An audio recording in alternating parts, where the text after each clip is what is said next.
একটা নাম, একটা চেয়ার, আর একটাই পরিচয়। দাদাগিরি মানেই সৌরভ গাঙ্গুলি। 2009 থেকে শুরু, আর তারপর একের পর এক সিজনে নিজের স্টাইল, রসবোধ আর সহজ উপস্থাপনায় এই শোকে ঘরের মানুষের মতো করে তুলেছিলেন তিনি।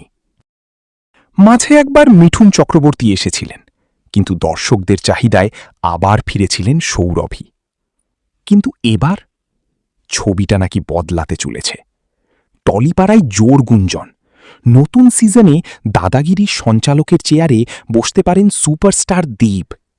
হ্যাঁ, যে দেবকে আমরা বড় পর্দায় দেখি হিটের পর হিট দিতে, সেই দেব যদি এবার ছোট পর্দায় দাদাগিরি সামলান। প্রশ্নটা এখানেই। সৌরভ কি বললেন? তিনি খুব সহজভাবে জানালেন, দেব করবে শুনলাম, ও নিজের স্টাইলে করবে, ওর জন্য শুভকামনা।